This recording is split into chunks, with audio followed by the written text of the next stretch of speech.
നിങ്ങളെ വണ്ടിന്റെ പവർ കൂട്ടണോ? വണ്ടിന്റെ പവർ കൂട്ടാനായിട്ട് ആൾക്കാർ ചെയ്യുന്ന പരിപാടിയാണ് ട്യൂണിങ്. ട്യൂണിങ്ങിലേക്ക് വരുമ്പോൾ മൊത്തം 3 സ്റ്റേജസ് ആണ് ഉള്ളത്. Stage 1, 2 and 3. സോ ഈ 3 സ്റ്റേജസിൽ എന്തൊക്കെ ചേഞ്ചസ് ആണ് വണ്ടിക്ക് വരുത്താന്നുള്ളത് ഞാൻ പറഞ്ഞുതരാം. Stage 1 ECU remapping. ECU എന്താന്നുള്ളത് ഇവിടെ ഞാൻ കൊടുക്കുന്നുണ്ട്, ഒന്ന് പൗസ് ചെയ്തിട്ട് വായിച്ചു നോക്കിയാൽ മതി. ECU സോഫ്റ്റ്വെയർ അപ്ഡേറ്റ് ചെയ്യണോണ്ട് തന്നെ ക്വിക്ക് ആയിട്ടുള്ള ത്രോട്ടിൽ റെസ്പോൺസും സിറ്റി ഡ്രൈവിലെ അനാവശ്യമായിട്ടുള്ള ഡൗൺ ഷിഫ്റ്റിങ്ങും നമുക്ക് കുറയ്ക്കാൻ പറ്റും. ഡൗൺ ഷിഫ്റ്റ് കുറവായത് കൊണ്ട് തന്നെ ബെറ്റർ ആയിട്ടുള്ള മൈലേജും സ്റ്റേജ് 1 കിട്ടുന്നുണ്ടാവും. സ്റ്റേജ് 2 ഇവിടെ കാര്യങ്ങൾ കുറച്ചും കൂടി ഇൻട്രസ്റ്റിംഗ് ആണ്. സ്റ്റേജ് 1 പോലെ സോഫ്റ്റ്വെയർ മാത്രം അപ്ഡേറ്റ് ചെയ്യാണ്ട് അതിന്റെ കൂടെ തന്നെ കാറിന്റെ കുറച്ച് ഹാർഡ്വെയർ പാർട്സും കൂടി ചേഞ്ച് ചെയ്യുന്നുണ്ടാവും. മെയിൻ ആയിട്ട് 2 ഹാർഡ്വെയർ കോമ്പണൻസ് ആണ് stage 2 change ചെയ്യുന്നുണ്ടാവുക.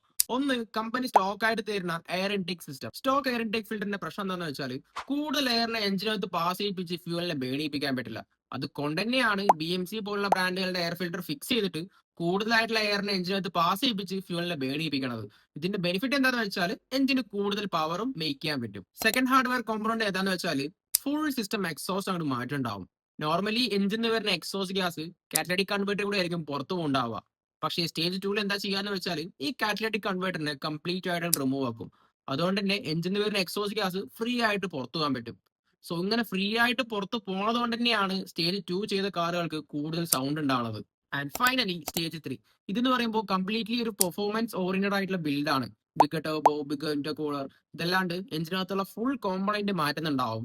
Piston, rod, crankshaft ഇതെല്ലാം ഫോർജ്ഡ് മെറ്റൽസ് ആയിരിക്കും അവിടെ യൂസ് ചെയ്യുന്നുണ്ടാവാം. ഇതൊന്നും കൂടാതെ തന്നെ കൂടുതൽ ഫ്യൂവൽ എഞ്ചിനകത്ത് പമ്പ് ചെയ്യാനായിട്ട് ഫ്യൂവൽ സിസ്റ്റം ടോട്ടലി ചേഞ്ച് ചെയ്യുന്നുണ്ടാവും. ആൻഡ് ഇത്രയും കാര്യം അപ്ഗ്രേഡ് ചെയ്താൽ തന്നെ നിങ്ങളുടെ വണ്ടിന്റെ മാക്സിമം പൊട്ടൻഷ്യൽ പുറത്തു കൊണ്ടുവരാൻ പറ്റുന്നുണ്ടാവും. സോ നാളെ നിങ്ങളുടെ വണ്ടി ട്യൂൺ ചെയ്യാൻ പ്ലാൻ ചെയ്യണമെന്നുണ്ടെങ്കിൽ കേരളത്തിൽ അത്യാവശ്യം ട്യൂണേഴ്സ് അവൈലബിൾ തന്നെയാണ്. എല്ലാത്തും എൻക്വയറി എടുത്തിട്ട് എത്രത്തോളം ഗെയിൻ നിങ്ങളുടെ വണ്ടിക്ക് പോസിബിൾ ആണെന്ന് അറിഞ്ഞ ശേഷം മാത്രം ഒരു ഫൈനൽ ഡിസിഷനിലേക്ക് എത്തുക. ട്യൂണിങ്ങിന്റെ ഓരോ സ്റ്റേജിലും എത്ര പവർ ഗെയിൻ വരുന്നു, എത്ര എക്സ്പെൻസ് വരുന്നു എന്നുള്ള ഒരു കമ്പാരിസൺ ടേബിൾ ഞാൻ ക്രിയേറ്റ് ചെയ്തിട്ടുണ്ട്. ജസ്റ്റ് ഒന്ന് പവറിന് കമന്റ് ചെയ്യുകയാണെന്നുണ്ടെങ്കിൽ പേഴ്സണലി ഞാൻ DM ചെയ്ത് തരാം.